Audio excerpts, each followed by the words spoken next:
Gentleman from Kentucky, Mr. Barr, for 5 minutes. Thank you, Madam Chair. Secretary Blinken, since 2021, Iran has generated roughly $80 billion in revenue from its illicit oil sales, in part due to the administration's policy to chase another nuclear deal and relaxed sanctions against the Iranian government. The administration's gamble enabled Iranian oil exports to hit a 5-year high, and according to multiple reports, Iran's funding to Hamas ballooned to $350 million in the months leading up to October 7th. Does the administration, do you now admit that reversing the maximum pressure campaign, the sanctions relief, was a mistake? Yeah, there really hasn't been sanctions relief. All of the sanctions programs are in effect. We've applied sanctions more than 600 times against Iranian entities, against Iranian individuals. Let me read from a report of the Associated Press, February 18th, 2021. Now, you say there was no sanctions relief, and I'm quoting the article. The Biden administration on Thursday rescinded former President Donald Trump's restoration of UN sanctions on Iran, an announcement that could help Washington move toward rejoining the 2015 nuclear agreement aimed at reining in the Islamic Republic's nuclear program. Are you suggesting that that report was false? Our own sanctions, those programs, none of them have been lifted. And again, when it comes to the nuclear agreement, it was one of the worst mistakes that was made to get out of that agreement, because at least we had Iran's nuclear program in a box. The breakout time to develop fissile material was over 1 year. It's now come down to 2 or 3 weeks. That's a real problem. I think that we can all see that allowing Iran to renew its oil exports was a colossal error that helped finance this terrible attack against our key ally on October 7th.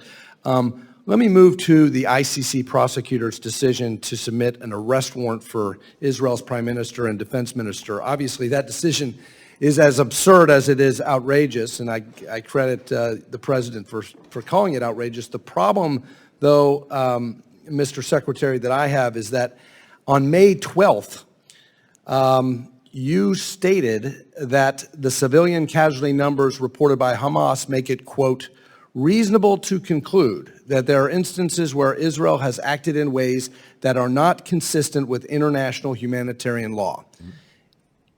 Is that correct? Is that what you said? That's what the report says, yes. Well, so here's my concern, is that your words may very well have contributed to the ICC's attempt to prosecute Prime Minister Netanyahu. Do you not see how your words could very well be used against our own policy? No, because the report goes on to say that those incidents, which Israel itself acknowledges, is actually investigating. And the court, the international court, the reason this is so wrongheaded, among other things, is that it is engaging in a way that it was not supposed to do, which is to be a court of last resort where another country is either unwilling or unable to investigate itself. And the report makes clear that not only are we investigating instances where arms may have been misused, so is Israel. So do you disavow Hamas's own statistics? Do you disavow those? Do you disavow the idea that Israel has acted in a manner inconsistent with international law? As I said, given the totality of the damage that's been done, given the fact that American weapons have been used, it is reasonable to assess that there are instances in which international humanitarian law was not followed. And indeed, well, this is the problem that we have, and maybe this is why you all are making this is why maybe the administration is holding arms from our ally that would enable them to finish the job as they did. You did not put a hold, and the administration did not put a hold on bombs when the IDF went into Gaza City, correct?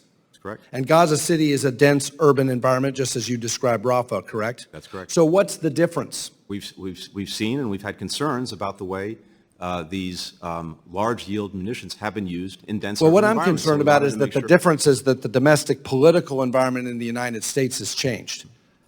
No, but withholding these weapons from Israel is sending a terrible signal to our enemies.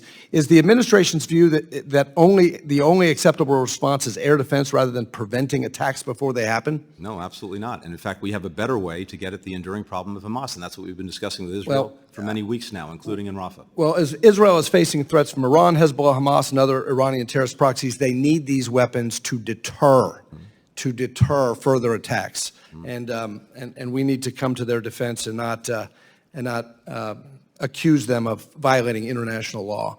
My time has expired, but I hope that the administration will reverse course and give our ally everything they need to finally de-radicalize Gaza, including in Rafah. I yield. Gentlemen.